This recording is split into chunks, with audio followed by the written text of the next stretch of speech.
Sino nakakaalala ng topic ni Pastor Alin last week?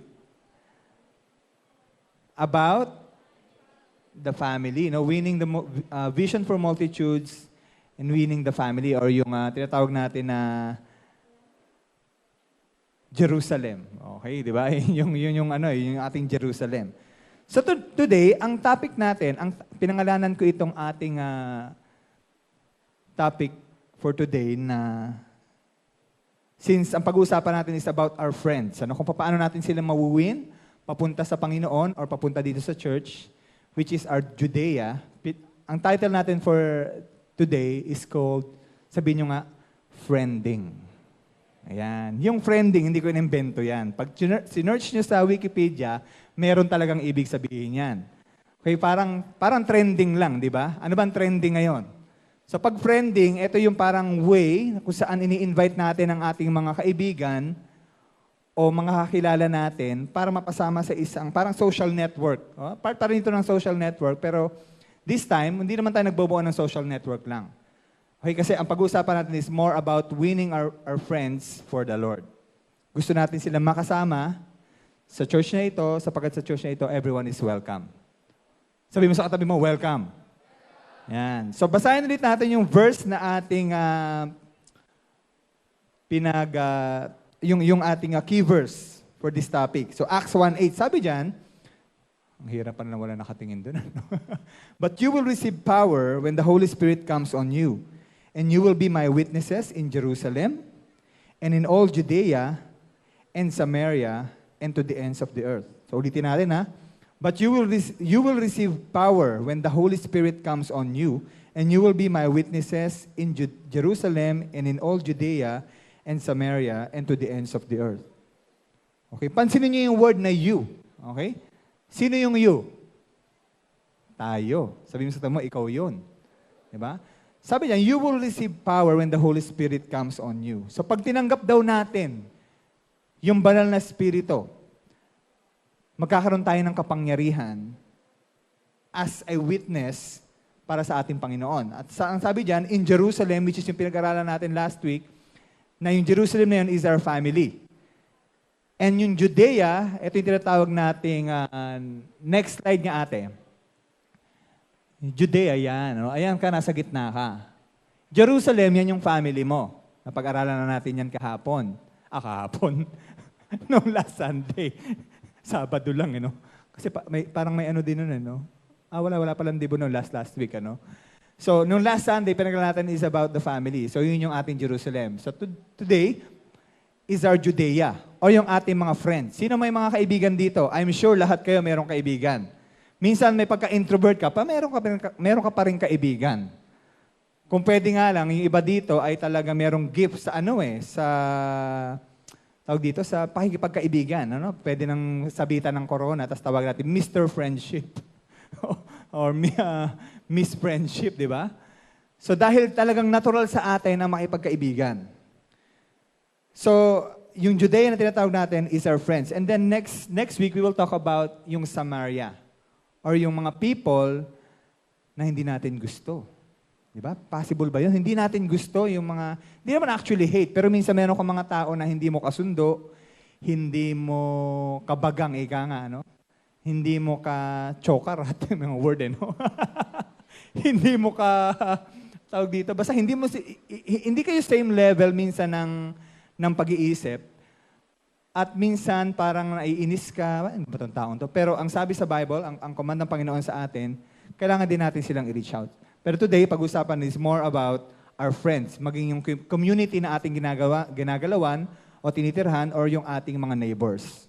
Okay? Ang sabi sa John 12:32, sabi doon, I will draw all men to myself. Okay? I will draw all men. Pag sinabing all men, ibig sabihin nito, it's everyone. Di ba? Everyone, lahat tayo, maski anumang gender yan, anumang race yan, anumang edad, kasama tayo lahat doon. Okay? Why? Because God loves everyone. Mahal ng Panginoon ang lahat. And itong ating church, specifically itong All for Christ Church, itong congregation na ating pinaglilingkuran, this is a place for everyone. Para sa lahat ito. So hindi lang ito para sa atin. So praise the Lord kasi nandyan ka na, pero hindi doon tumitigil yung ating task. One of our goals is talagang ma-reach out yung ating mga kaibigan. Because this is a church for everyone. Okay? This is not just a place for everyone, but a church for everyone. Kung sino man ang gustong dumalo dito, everybody is welcome. Okay? Actually, sa Bible, wala naman actually verse na binanggit doon about yung inviting yung friends, di ba? Meron ba kayo napansin na verse na sabi doon, invitin mo ang kaibigan mo sa church. Pero actually wala naman, di ba? Ang sabi doon is, you will be my witnesses. Pero sa panahon natin kasi today, yun yung parang sa kultura natin, na kung paano tayo makakapag-share ng gospel sa ating mga kaibigan, ng good news sa ating mga kaibigan, is through invitation. Iimbitahan natin dito sa church or sa ilang activities natin, like sa IRAC, sa Forerunners, sa ilang mga services natin, at doon sila nakakilala sa Panginoon. Ngayon, merong mga dahilan minsan kung bakit hindi tayo nag-i-invite. Diba? Hindi naman sa lahat ng panahon, tayo ay meron lakas ng loob, di ba, na mag-invite. Parang minsan parang may time na parang ayaw mo magsalita, ayaw mo mag-invite, o ayaw mong mag-share ng gospel ng Panginoon. And one of the reasons kung bakit hindi tayo nag-share ng gospel o nag-i-invite ng ating mga kaibigan, o nire-reach out yung ating mga kaibigan, number one is because of fear. Kasi meron tayong takot. Takot saan? Fear of what? Fear of rejection. Kasi di ba pag in-invite mo si ate, uy, attend ka naman sa church. Tapos sasabihin niya, hindi, busy ako eh. Next Sunday, busy pa rin ako eh. Next Sunday, actually, busy talaga ako every Sunday. So parang walang tulak-kabigin, laging busy. So, natatakot tayo ma-reject. Ayaw natin minsan yung feeling na, siyempre, sino ba naman talaga yung taong gustong ma-reject ka, matanggihan yung invitation mo. Pero, sabi nga ni Bishop Oriel, ni tinatawag natin The Bomb, sabi ni Bishop Oriel, minsan daw, yung mga taong invitin mo, ay yung mga taong gusto. Huwag mo daw invitin yung taong ayaw. Nagets niyo ba yun? Ang i-invitin mo raw sa church na umattend ay yung mga taong gusto. Ngayon, paano mo malalaman? So kung meron kang 10 kaibigan, tatanungin mo halimbawa si ate, gusto mo bang mag-church? Ayoko. O sige, next naman. Gusto mo bang mag-church? Ayoko. Next naman. Hanggang sa umabot ka dun sa number na mga kaibigan mo, gusto mo mag-church? O sige, sama ako. Di ba? Ang point niya is, ang inviting daw natin ng mga tao is yung mga taong gusto. Huwag yung ayaw. Although minsan, syempre, i-reach out pa rin natin yung mga kaibigan natin na ayaw talaga. Pero pag ayaw, meron tayong gagawin kung paano natin sila mapapapunta. Later on, malalaman natin yon. So number one is fear of rejection. Ayaw natin marireject. And then another reason kung bakit ayaw natin mag-invite o ayaw natin mag-share is yung thinking na anong iisipin ng tao sa'yo. Na what will people think about you? Ang isipin nila, pag nag-invite ka sa church o nag-share ka ng gospel, nalaman nila uma-attend ka ng IRAC, nalaman nila uma-attend ka ng Forerunners, nalaman nila born again Christian ka, ang isipin nila, ang weird naman itong taon to. Siguro puro pray yan. Pray ng pray siguro yan, no? Meron ba kayong ganong karanasan? Yung parang tingin sa'yo, parang pagdadaan ka ang feeling mo, pinag-uusapan ka, Bible ng Bible yan. Napakabanal naman yan ni ate, di ba? May ganun kayong feeling? Kasi naranasan ko yan nung high school eh. Doon kasi sa lugar namin, siyempre maraming tambay doon. Isa na nga akong tambay doon eh, no? Pero yung mga naiwanan kong tambay, kasi yung mga tumambay doon, nandun pa rin. So medyo nagbagong buhay na ako. So pagdadaan ako doon, malayo pa lang sabi sa akin, brother! Ganun tawag, brother! So pag may lakad ako, may dalala akong Bible, malaki, yung ganyang kakapal, yung Tagalog pa. Oh, kumusta naman kayo dyan? Brother, Bible study naman tayo. Ginaganon. Actually, ang reason nila kung bakit nila ako ginaganon, kaya lang, gusto lang nila mang-asar. Diba? Hindi talaga nila gusto mag-Bible study. Parang kinukutsa lang ba, di ba? Gusto na nila mang-asar na, napaka-spiritual mo naman, brother, inuman naman tayo dito. Tambay naman tayo, people watching, di ba? Sino gusto ng people watching minsan? Di ba, sa mall lang, nagaganyan kayo. Di ba? Enjoy mo yung nagdadaan yung mga tao, tapos, uy, ganda ng forma nun, ah. Ganda cellphone nun, ah. Di ba? So, minsan ayaw kasi natin mamatag tayo as spiritual. Kaya minsan, hindi na lang tayo nagsasalita. Imbis na invite natin, parang we try to get along dun sa mga kaibigan natin at gagawin natin minsan kung ano yung ginagawa nila. Okay? So, ayaw natin isipin nila na strange tayo o weird. Pero actually, wala namang masama sa pagiging weird. Tingnan mo yung katabi mo kung weird. Anong kakaiba dyan?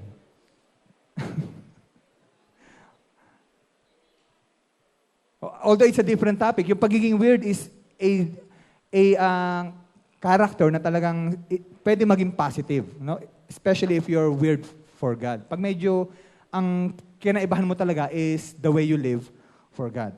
And then another reason is yung, the reason ba't ayaw natin mag-invite, ayaw natin mag-share is yung public speaking. Minsan ayaw natin magsalita. At pag nagsasalita ka, minsan, dahil walang respeto sa iyo mga kaibigan, di ba minsan ganyan ano? Kung sino pa yung mga kaibigan mo, sila pa yung walang respeto sa iyo. Diba? Kung bastos, kung bastusin ka na lang, ganun-ganun na lang. At ikaw naman, dahil wala ka rin naman talagang respeto sa sarili mo, kaya tinatanggap mo na lang na loko-lokohin ka nila. Naalala ko noon, binabatok-batukan lang ako noon ng mga kaibigan ko. Lalo na ng mga kaibigan ko sa Pasay City. Binabatukan ako noon. Wala naman ako magawa. Kasi ang lalaki nila. Sabay ganun, ano. Dahil wala rin ako respeto sa sarili ko, kaya pumapayag ako na batok-batukan nila. At in a way, hindi ko rin sila ma-invite sa church. Ngayon, meron akong ways kung bakit, so kanina tinanong natin ano ba yung mga reason, ano? Ngayon, alamin naman natin kung paano natin mawiwin yung ating community, yung ating mga kaibigan. Meron na akong 3 points. At dito sa mga 3 points ito, meron akong mga examples kung saan ito ay real life examples. Parang ito yung mga na-experience ko nung ako ay high school at college. Kasi high school ako nakakilala sa Panginoon. So how to win your friends? Meron akong 3 points. Number 1, speak. Yan. Kanino ka mag-speak? Speak to God muna. Di ba? Ano ibig sabihin ng speak to God? Manalangin ka muna. Before ka mag-target ng kaibigan mo, mag-invite ng kaibigan mo, especially yung ayaw, yung sa tingin mo parang medyo mahirap imbitahin. Maraming dahilan. Kausapin mo muna ang Panginoon. Pray to God. Pray and ask the Holy Spirit to empower you. No, nabigyan ka niya ng lakas ng loob na imbitahin or share ng gospel yung iyong kaibigan. Sabi sa Matthew 7 verse 7, keep on asking and you will receive what you ask for. Keep on seeking and you will find. Keep on seeking and you will find. Keep on knocking and the door will be open to you. Diba? Ask, seek, and knock. Hilingin natin sa Panginoon na gumawa siya ng way upang yung kaibigan natin ay lumambot ang puso. Na by the time na sila ay ating imbitahin, magiging madali for us. Alam mo ba, meron akong isang, nung ako ay full-time worker pa sa Ortigas, meron kaming supplier na isa, ang pangalan niya ay Wilson. Pag sinabi ko supplier, ito yung mga nagde-deliver ng mga server, kasi syempre nag-order kayo ng mga server, mga office supplies. Tapos, nagkaroon ako ng opportunity na ma-sharean yung tong lalaki na to. So, sinesharean ko siya ng gospel. Sabi ko, mahal ka ng Panginoon. God has a plan for you. So, oo naman siya na, opo. Talagang parang feeling mo, tatanggapin niya na no? Opo. Nung tinanong ko siya, gusto mo bang tanggapin ng Panginoon sa puso mo? Tsaka na lang po. Ang ganda no? Opo. Tama po yan. Gusto mo bang tanggapin si Lord? Tsaka na lang po. Sabay ganun, ano? So wala naman ako magawa. So ang ginawa ko, pag alis niya, mga ilang months din yun, pinag-pray ko siya. Sabi ko, Lord, make a way para itong tao na ito ay makakilala sa iyo. So ang ginawa ko lang actually is nag-share. Minsan, ganun ang ginagawa ng Panginoon. No? Mag-share ka lang, pero it's up to the Lord kung paano yung tao na yun ay mag-respond. Minsan hindi tatanggapin yung sinabi mo, parang feeling mo, parang useless, pero hindi siya useless. Alam nyo, after a month, and after mga few months, siguro mga 4 months, bumalik sa akin tong taong to. Pinag-pray ko siya, sabi ko, Lord, make a way na siya ay makakilala sa iyo. After a few months, bumalik siya sa akin. Brad, ganun kasi tawagan namin, brother. Talagang no? Brad, may problema ako Eto na, sabi ko, pagkakataon na to. Alam niyo ba minsan pag nagpe-pray kayo, ang isa sa mga tugon ng Panginoon dyan, hindi naman natin pinagpe-pray na gano'n, ano? Ang isa sa mga tugon ng Panginoon, magkaroon ng problema, yung sinesharean natin. Okay? Problem for others, opportunity for us. Di ba? Meron silang problema. Sinong unang-una nila nalalapitan? Siyempre, ikaw. Ikaw yung parang nakitaan nila ng liwanag eh. Meron silang nakitang hope sa'yo. Kaya ikaw ang unang nilang lalapitan. Lumapit siya sa akin, brother, may problema ako eh, ganyan. At nung nag-uusap kami, later on, tumanggap siya. So, ready na yung heart niya to accept Jesus as his personal Lord and Savior. Although hindi siya nag-a-attend sa All for Christ, he attends sa isang church sa Quezon City kasi malayo siya eh. Pero yung seed na naitanim sa heart niya, yung seed na naitanim natin doon sa mga kaibigan natin, it will not return void. Darating ang time na i-harvest natin yan. Hindi man sila umattend sa All for Christ, but yung commandment ng Panginoon na just preach the gospel or share the gospel, ay nasunod natin. At least you did your part, in-invite mo sila, pero hindi lang sila nag-respond. Pero what's most important is yung end result. Naging Christian yung tao na yon. Okay? And then, remember, prayer can change a person's heart. So, gaya nga yung sinabi ko kanina, problems for others, opportunities for us. So, speak to God. Ipag-pray natin yung ating mga kaibigan. Meron pang isa. Ito recently lang, yung iba sa inyo kilala to eh. Ako kasi, every time akong papasok sa work, may bago akong work, I make it a point na pagpasok ko ng trabaho, hanggat maaari, ipaalam ko kaagad na born again ako. Ang reason, para hindi ako mahirapan na mag-share. So as much as possible, sa simpleng kwentuhan, sabihin ko, tumutugtog ako, sinisimulan ko sa ganyan eh. Tumutugtog ako, musician ako. Talaga saan ka tumutugtog? Sa church. Talaga ano ka? Born again kasi ako eh.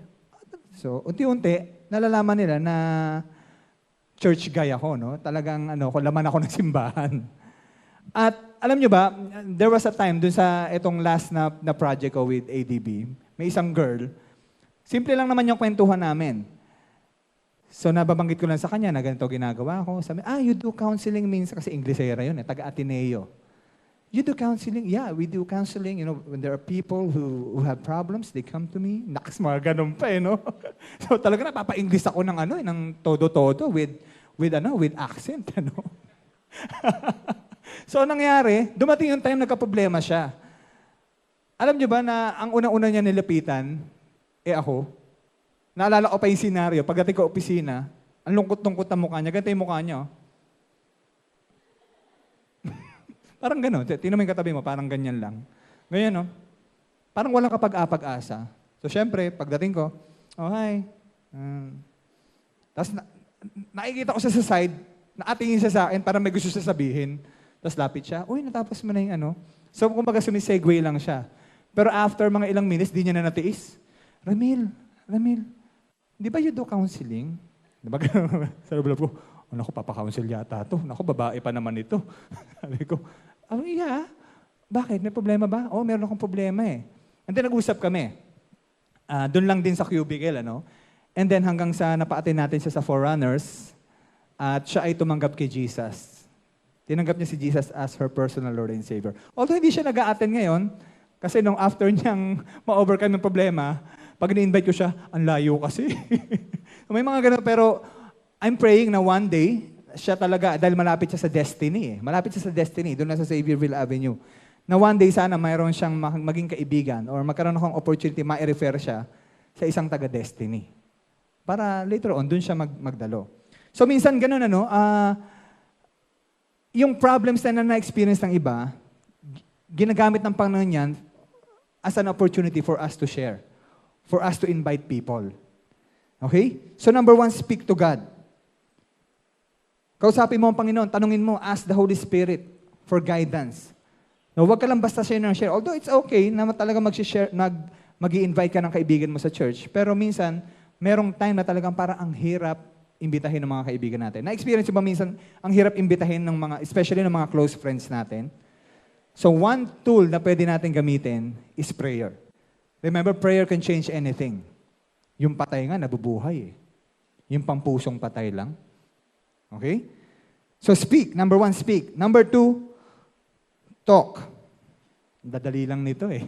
Actually, alam nyo na ito eh, no? So talk. Kanino ka magta-talk? Siyempre, talk to your friends. Kausapin mo yung mga kaibigan mo.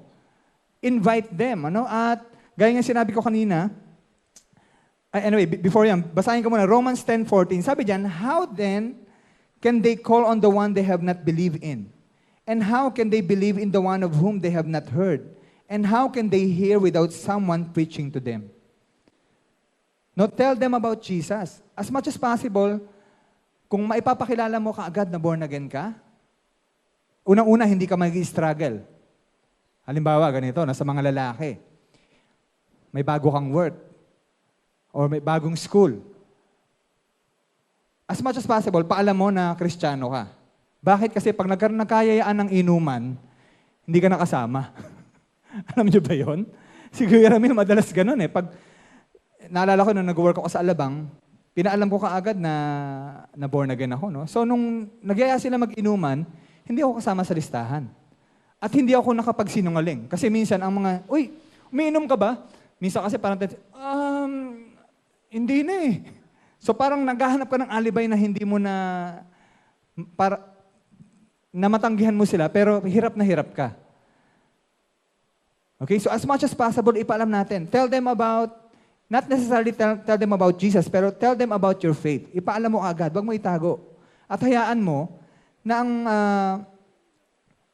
magkaroon ka ng opportunity na ma-open yung gospel sa kanila. Okay? Kung hindi ka naman yung tipong talaga nag-share, simply you can just invite them to church. Invite nyo lang sila dito. Ika nga, sabi nga ng mga internet, mga telemarketers, pag naka-attend kasi kayo ng mga network marketing na seminar, sasabihin nila, dalhin nyo lang dito, kami nang bahala. Diba? So may mga ganun din tayo, pwede natin i-apply yun, no? Dalhin nyo lang yung kaibigan nyo rito, at kami ng mga pastor ninyo, mga leaders ninyo, ang bahala mag-share ng gospel sa kanila. Kasi syempre, medyo hindi ka pa sanay, nahihiya-hiya ka pa, no? Pero there will come a time na ikaw mismo, kung lalakaran mo yung calling ng Panginoon sa iyo as a leader, ikaw mismo pwede ka mag-share ng gospel sa kaibigan mo. Okay? And then, dun pa rin sa talk, may mga kaibigan tayo na minsan, meron pangangailangan yan. At halos lahat naman ng tao mayroong problema eh. Sino walang problema rito? Ibig sabihin, lahat tayo mayroong problema. Di ba? Yung iba, hindi naman ganun kalaking problema, pero mayroong slight na problema lang. Ano? Pero still, problema pa rin yan. And alam niyo ba, isang best way para makabuild ka ng relationship doon sa kaibigan natin is yung i-meet mo yung need niya. Saang need? Minsan emotional need eh. Minsan yung kaibigan mo, mayroong problema sa puso.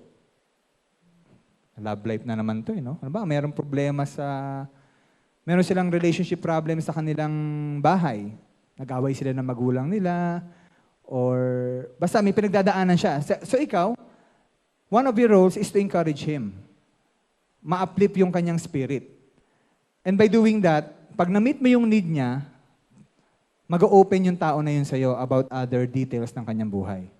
Meron ba kayong mga kaibigan na ganon? Na yung kaibigan nyo nag-open ang problema sa inyo? That's a good thing, ano? Kasi minsan, may mga tao na, remember, yung respect is earned, ano? For people to respect you, ito napansin ko, no? Especially sa mga tao na mahilig magbiro. Si Kuya Ramil kasi mahilig magbiro nun eh. At pag dumating na yung time na naging seryoso na ako, ayaw na akong paniwalaan. Seryoso ko na ba? Oo, seryoso. Hindi kasi, mukha ka nakakatawa eh. Di ba? Nagsiseryoso na kasi bago-bago pa akong Kristiyano noon.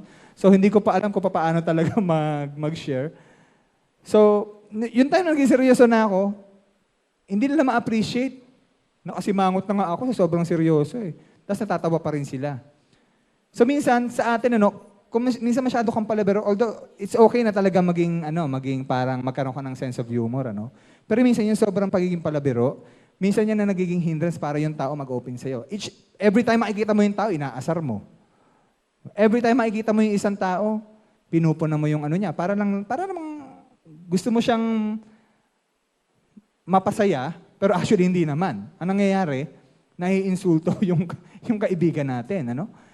And para tayo maging light, kailangan makita rin sa atin yung seriousness. Makita na merong hope na nasa atin. Naniniwala ba kayo na meron kayong daladalang hope? Hindi yung sigarilyo, ha? Meron kayong daladalang hope. Yung hope of salvation na ipinarana sa inyo ng Panginoon. Okay? So marami tayong mga events, marami tayong activities, IRAC, Forerunners, yung Spice groups natin, Sunday services. So these are the avenues kung saan pwede nating dalhin ang ating mga kaibigan. Okay? So number 1, speak. Number 2, talk. Number 3, walk. Ayan, puro may speak, talk, walk. Ano yung walk? Walk your talk. Ibig sabihin, be a model. Kung sinasabi mo sa mga kaibigan mo na born again Christian ka na, ipakita mo. Huwag lang puro sa bibig. Ang sabi sa Matthew 7:16, you can identify them by their fruit. That is, by the way they act. So makikita daw ng tao kung sino yung totoo na mananampalataya sa pagkilos nila. Meron sa example nito na na-experience ko. Doon sa Dominga sa Pasay City, kasi doon nang galing ang All for Christ eh. Doon talaga yung main church natin before nalipat dito sa Tanyag.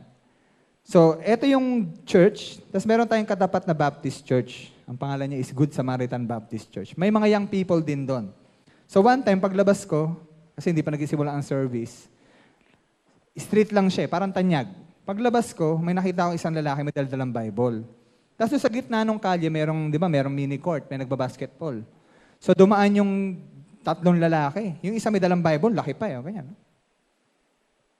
Ayoko. Anong nangyari? Pagtira nung ball, tinamaan yung kamay ng lalaki, yung Bible, nalaglag. So nalaglag yung Bible, sabi ng lalaki.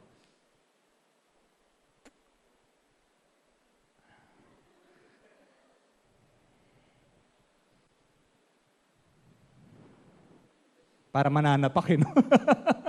Sabi lublob ko, parang nagkakaroon yata ng away si kuya. So yung mga nagbabasketball doon, iiling-iling. So lublob na, ba naman yan, may daladalang Bible, ganyan umasta. Diba? So ibig sabihin, walk your talk, ipakita mo na Kristiyano ka. Yung palang nalaglag yung Bible mo, nasagi ka lang talagang. Parang ang angas mo na. Di ba minsan sa lalaki ang hirap niyan? Sa babae kaya paano? Ano ba, miss? Yung hair mo. Tinatamaan ako. Diyan ang hangin, parang gano'n. Di ba, minsan gano'n yung mga babae. May nakikita akong ganyan, nagpapaypay yung babae sa jeep. Sa lakas ng pamaypay, although hindi naman siya Christian, yung ano niya, yung buhok niya, gumaganon sa mukha nung isa. Sabi nung, miss, buhok mo. Talagang antaray. Sabi ko, ano ba naman yan? Buhok ko lang. So, minsan, guilty tayo sa ganun, di ba? Parang, alam ng tao na tayo ay nag-church dito sa All for Christ. Minsan nga, itapan na naka-church, nakadamit ka. I am all for Christ. Siguro minsan may makikita kayo dyan na nakadamit, I am all for Christ. Pero may daladalang Yossi. Huwag kayong mag-alala. Yun, kasi yung mga t-shirt natin, yung iba, pinamigay natin. Pinamigay natin sa ilang mga nangangailangan ng t-shirt. At yung mga nakakuha nun ay hindi naman mga Kristiyano. So wag nyo, sabi nyo, hindi taga All for Christ yan. Di ba? Kasi minsan may mga kuya, merong taga All for Christ doon naka-t-shirt, tapos may hawak na Yossi. Hindi natin kasama yun. Di ba? So, ang point lang dito is walk your talk. Be a model dun sa buhay mo. And, ito maganda tong point na to. Whether we like it or not, people are watching us. Sa ayaw mo man at sa gusto, ang mata ng tao nakatingin sa'yo. Although we're not trying to cover yung ating mga mistakes, pero at least, magkaroon ka ng isang magandang testimony sa kapitbahay mo. Nung kami nun sa Pasay City ay nagsisimulang Kristiyano, away kami ng kapatid ko, yung ate ko. Di ba, kinakwento ko sa inyo, pag nagsabunutan kami nun, talagang kung mautak siya, mautak din ako. Di ba, kasi mahaba buhok niya. So pag mahaba kasi ang buhok, medyo ang hirap sa bunutan. So ang gagawin ko, pag hinawakan ko siya dito sa anit, ilulus ko yung kamay ko, Tapos sabay ganun. Di ba? Ganun kami mag-away. Tapos yung kapitbahay namin, yung may-ari ng lupa, ano ba naman yan? Mga born again yan. Diba? Tapos nagmumurahan kami ng kapatid ko noon. Talagang with flying colors. Walang testimony na ikita sa amin. Kaya later on, hindi rin namin nadala yung kapitbahay, yung katabing bahay namin. Kasi kung merong unang-una makakarinig ng mga kapalpakan namin sa buhay, yung katabing bahay namin. Especially sa family mo. Kung merong unang-una makakakita ng weakness mo, yung parents mo, kapatid mo. Ang tanong, nakikita ba sa atin yung changes? Di ba? Yung talagang significant change sa buhay mo na talagang pwede mong sabihin, binago ka ng Panginoon. Merong isa sa PUP. Hindi niyo naman to kilala, hindi niyo na inabutan. 1994. Ito mo, 1994 pa. 1994, meron kami isang professor doon. PE. Basta Christian na siya,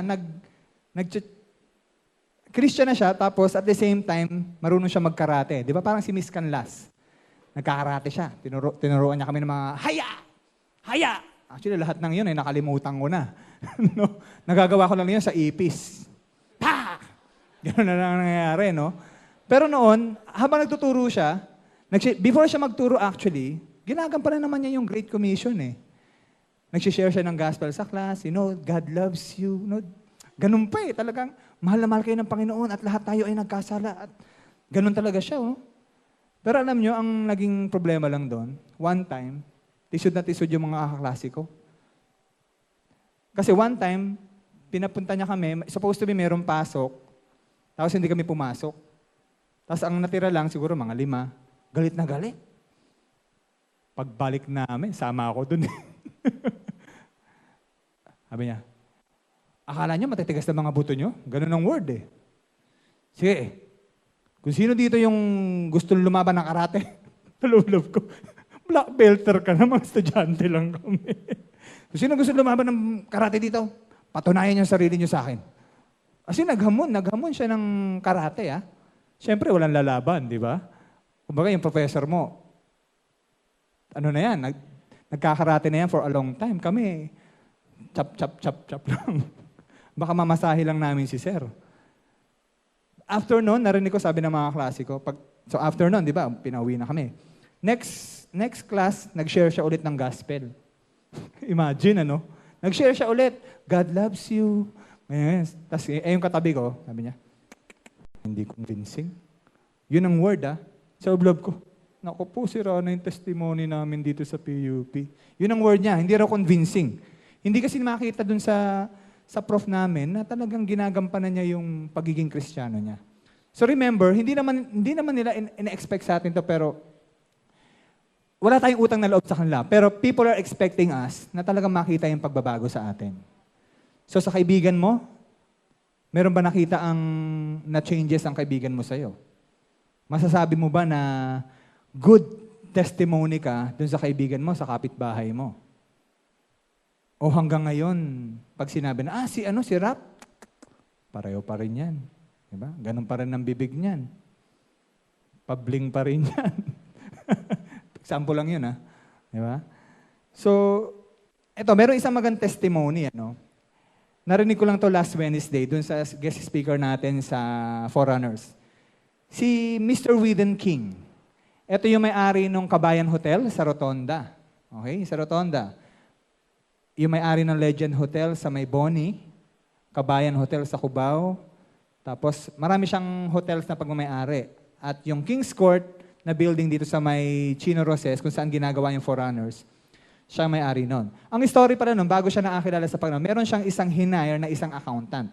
Alam niyo naman sa mga opisina, minsan may tinatawag silang journals, di ba? Or yung libro na tinatawag. So yung isang libro, totoo, yung isang libro, magic. Ibig sabihin, for tax purposes, maiwasan yung mga tax, mababa yung i-declare. So ang instruction ni Mr. Whedon King sa kanya, doktorin mo yan. Kumbaga, babaan mo value. Ang sistema, yung tao na inutusan niya noon, born-again Christian. So, hindi pa Christian si Mr. Whedon King noon. Sabi ngayon nung accountant, Sir, I cannot do what you asked me. Parang ganon, Why? It's against my core values. It's against my principles. Ayaw niya mandaya. Kasi nga naman, di ba, pandaraya yun eh. Doktorin mo yung mga journal entries, yung babayaran yung tax, ano? Sabi ni Mr. Whedon King, o sige, ayaw mo you're fired. Ang ginawa nung empleyado, okay sir, I'm fired. So, nawalan siya ng trabaho. Pero nag-mark yun kay Mr. Whedon King. Parang ang sinabi niya is, just like that, kayang panindigan ng tao na yun, yung kanyang pananampalataya, maski mawalan siya ng trabaho. Ang tanong tayo, wala pa nga tayo sa ganung klase ng pagsubok eh. Pero minsan, nagko-compromise na tayo sa buhay natin. Simple lang, mayaya ka lang uminom.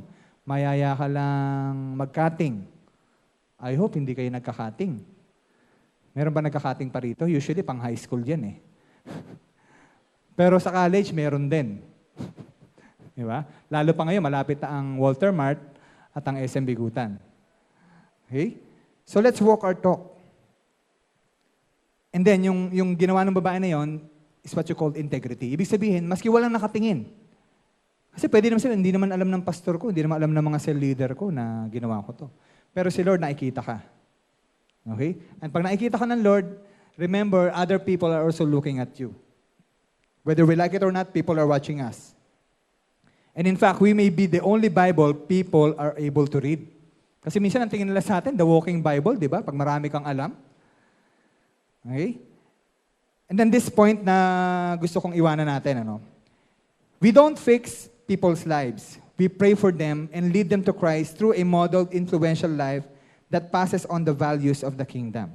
So ulitin natin, we don't fix people's lives. Hindi raw natin trabaho yon. What we need to do is we pray for them and lead them to Christ through a modeled, influential life that passes on the values of the kingdom.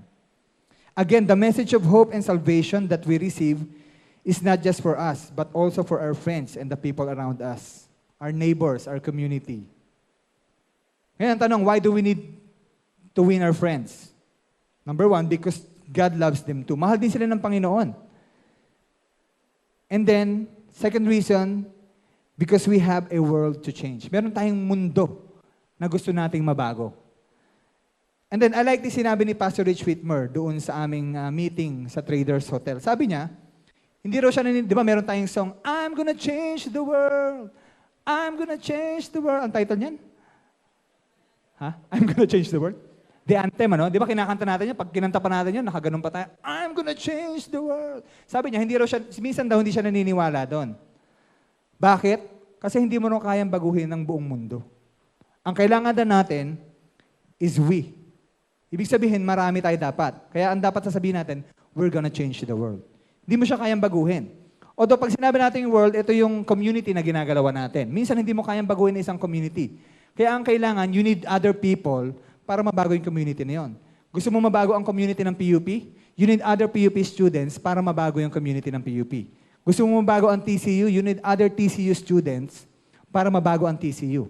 Ang Arcadio, ang R. Pascual, Bagong Bayan, Bagong Tanyag Elementary School. We need other people. That's why we need to invite our friends. Kasi we have a world to change. We're not gonna save the world, pero syempre, we have a world to change. Ito ay binigay taas sa atin ng Panginoon. So, if you will invite your friend to church, if you will share the gospel dun sa mga kaibigan natin, sa communities natin, sa neighbors natin, sa classmates natin, kasama natin sa trabaho, then they will be enlisted doon sa kingdom ng Panginoon. Magiging part sila ng army ng God kung saan makakatulong sila para ang mundo na ating ginagawan will be changed by the gospel of Jesus Christ. Ito, maganda tong, in closing, maganda tong binanggit ni Pastor Carlo. Meron silang series ngayon, nung nakaraan, yung Better Together. So kung titingnan yung website o Facebook ng Destiny, meron silang series called Better Together. Sabi niya, when it comes to winning the world or when it comes to doing things for God, sabi niya, huwag kang mag-solo kung pwede naman maging tayo. Diba? Parang gusto niya sa love life to, Although, applicable naman siya sa love life, Pero ang gusto nating i-drive dito is, hindi natin kaya mag-isa. Kaya natin mag-isa, pero limited lang yung magagawa natin. Pero if we are to conquer TCU, if we are to conquer PUP, if we are to conquer Arcadio at iba pang mga schools dito, kailangan magkakasama tayo. That's why we need to invite our friends and the people around us, the people around our community. Parang natandaan niyo yung huli kong binanggit, Parang maski hindi nyo na-issue, no? Okay. So today, ang gagawin natin is, actually merong challenge kanina si Pastora Ise. Ang challenge niya kaninang umaga is next week, kasi usong-uso naman ngayon yung mga challenge, di ba? Merong ice bucket challenge. Nagkaroon pa nung rice bucket challenge. Alam nyo ba yon? Yung rice bucket challenge, mag-identify ka ng person na bibigyan mo ng rice, ng bigas. Okay? So parang donation pa rin. And then merong mga dumating na challenge, yung Bible verse challenge, di ba? Pero why not ang gawin natin is magkaroon din tayo ng challenge, na next week or next IRAC meeting, next Forerunners meeting, invite natin yung ating mga kaibigan. And before we invite them, let's do yung mga points na pinag-aralan natin kanina. Speak to God, then talk to your friends, and then walk your talk. Okay? Our goal here is not just to become numerous, Although gusto natin yan talagang dumami tayo, pero syempre, the main reason kung bakit natin sila i-invite is because Jesus loves them too. Ang hirap naman na tayo lang nakatanggap ng salvation, tapos hindi natin i-share sa kanila. Di ba pag nanonood ka nga ng sine, lalo na yung Rurouni Kenshin, nang napanood ko yung 1, sabi ko, galing Kuya Ron, no? Gusto ko ikwento yung mga action eh. Hindi ko pa napapanood yung 2. May kopya ba kayo dyan? Hindi, joke lang. Hindi ko pa napapanood yung second, second na movie, pero I'm excited. At I'm sure pag napanood ko yun, baka maikwento ko rin yun. The same thing sa gospel ng Panginoon. Yung tinanggap mong salvation, it's worth sharing sa kaibigan natin. So let's share to them yung good news ng Panginoon. Because hindi naman natin kaya talagang baguhin ang mundong ito nang tayo lang. Again, we will change this world with the help of others. Pag mas marami tayo, mas maganda, mas mapapadali ang pagbabalik ng Panginoon. So, itong challenge natin, again, ulitin ko, next week, identify people na i-invite ninyo sa church. And then, ipag-pray ninyo. Especially yung mga kaibigan nyo na na-invite nyo, na tinanggihan kayo, okay lang yun. Darating naman talaga sa mundong ito, natatanggihan. Ako, marami ako in-invite, marami rin tumanggi sa akin. Meron akong mga kaibigan nun sa Pasay, 3 kaibigan ko, nadala ko sa church. Yun nga lang, dahil wala pang G12, walang proper consolidation, later on, nawala din. Pero at least nadala ko. So today, ngayon, meron tayong magandang sistemang ina-apply. And all we need to do is to invite people. No? Let them join. Hayaan natin sila, bigyan natin sila ng opportunity to join doon on what God is doing sa buhay natin and sa nation natin. Pwede ba yon? Next week? Next week or next IRAC, which is on Thursday. And Forerunners, Wednesday. Sabihin niyo, Kuya, I will invite my friend. Sino mag-i-invite dito ng kaibigan niya? Yeah, huwag kayong mag-alala kasi we have a tool. We will ask God na tulungan tayo. It is not by might nor by power, but by the Spirit of the Lord. So minsan parang ang hirap, but when we begin to pray, nandun yung pagtulong ng Panginoon sa atin, and He will make it easy for us na magawa yung mga pinag-uutos niya sa atin. Sige, let's pray. Panginoon, maraming pong salamat sa tanghaling ito, and once again, we commit, Panginoon, yung aming pong napag-aralan. Allow us, Lord, na talaga magkaroon ng burden, ng compassion, Lord, sa aming pong mga kaibigan, na hindi po kami matahimik, Lord God, na sarilinin yung good news na na-receive po namin. Lord, allow us, Lord God, na talagang magkaroon ng opportunity, Lord God, na ma-invite po namin ang aming mga kaibigan and the people around us, sa community, sa work, sa school, kapitbahay po namin. Lord, allow us, Lord, ma-invite po sila. At dalangin po namin, Lord God, that as we invite them, prepare their hearts, change their hearts, Panginoon. At hayaan niyo, Lord, na yung seed, Lord, na naitanim sa kanila ng ibang mga Kristiyano na nag-share ng gospel mo ay magbunga sa pangalan ni Jesus. Lord, we thank you And again, Lord, we commit our lives sa inyo, Panginoon. Give us the ability or give us the power, Lord God. Again, we ask for your power to dwell upon us. We ask the Holy Spirit to dwell upon us and give us power, Panginoon, upang mawin po namin ang aming mga friends, ang aming mga eskwelahan para po sa inyo. Lord, we thank you. We just want to give you praise. In Jesus' name we pray. Amen and amen.